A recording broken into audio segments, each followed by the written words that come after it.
Hai guys, ini hari 9 saya berada di Melbourne. Cuaca cukup enak pada hari ini. Kemudian ada beberapa teman media yang menanyakan kepada saya perihal adanya laporan Farhad Abbas yang di Polda Metro Jaya yang dilaporkan oleh Densu. Saya tidak bisa berprediksi laporannya seperti apa yang dilaporkan Densu terhadap Farhad Abbas, dugaannya seperti apa. Tapi setiap orang ketika ada dugaan tindak pidana, dia dilaporkan ya sah-sah saja menurut saya. Tinggal kita nanti menjalani bagaimana prosesnya Farhad Abbas ketika dilakukan diminta keterangan oleh polisi sehubungan dengan laporannya Densu dengan membawa bukti-bukti terkait. Ya kita lihat di dalam proses penyelidikannya seperti apa. Kemudian pertanyaan kedua, FA dilaporkan Densu terkait pasal pengancaman. Bagaimana tanggapan Mas Krisna? Sejauh ini laporan FA juga sudah di tahap apa?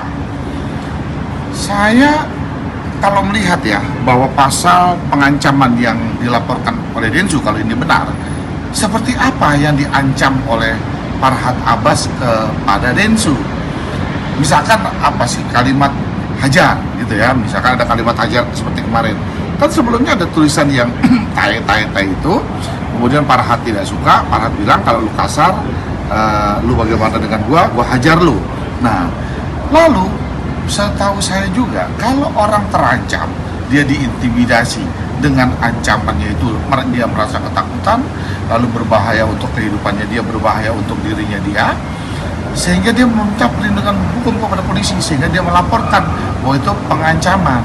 Tapi kan kita tahu kalau orang yang diancamnya dia lebih aktif mendatangi daripada yang diancam. Seperti teman-teman netizen lihat, siapa yang mendatangi?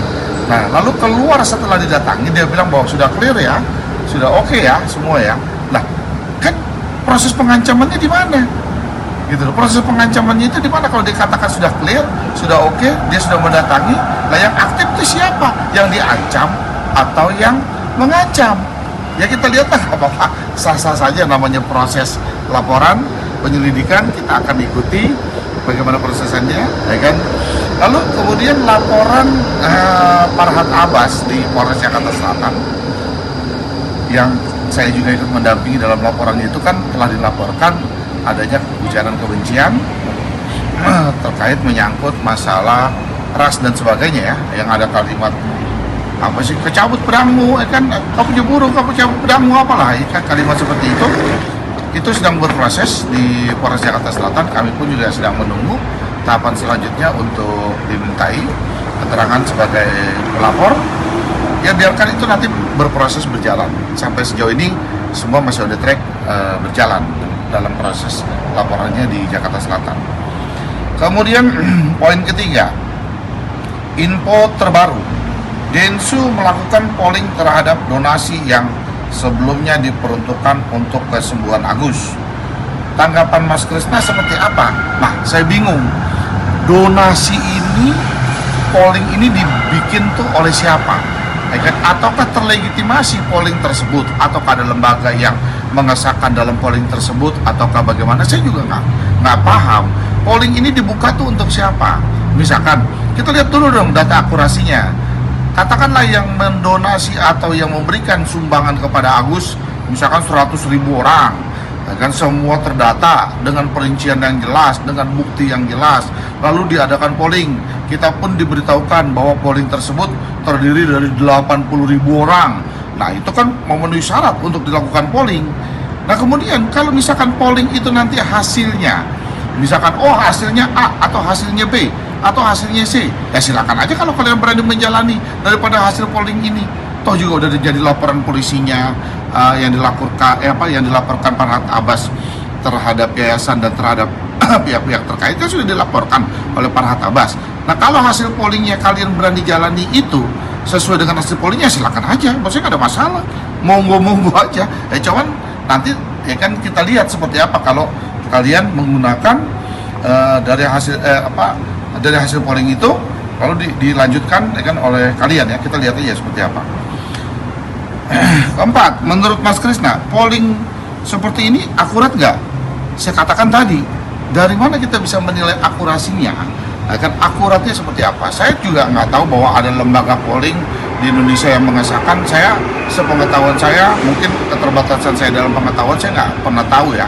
Apa kan seperti eventnya Indonesian Idol, ya kan mereka dibikin polling, ya kan, lalu disiarkan di TV dengan begini, ada jurinya, ada apanya, itu kan jelas. Kalau ini saya nggak paham gitu loh, jadi saya nggak bisa berkomentar bahwa kan ini akurat atau nggak akurat. Dan yang terakhir, kalau dari sisi etika, pantas nggak sih uang donasi untuk seseorang namun tidak dilakukan transparansi? Nah kan kita lihat bahwa apa sih yang disalahkan oleh Agus selama ini? Agus dituduh akan beli handphone, dituduh beli emas, dituduh bangun rumah, dituduh beli rumah, itu kan semua nggak ada pembuktiannya. Cuman kan digiring seolah-olah opini itu terjadi bahwa Agus bangun rumah, Agus bayar pinjol, Agus bayar ini, semua kan tidak ada pembuktiannya, ya kan itu semuanya kan fitnah, tidak ada pembuktiannya. Nah kalau buat saya, kalau mau transparansi, gini aja lah, yang terbaik nih ya buat saya.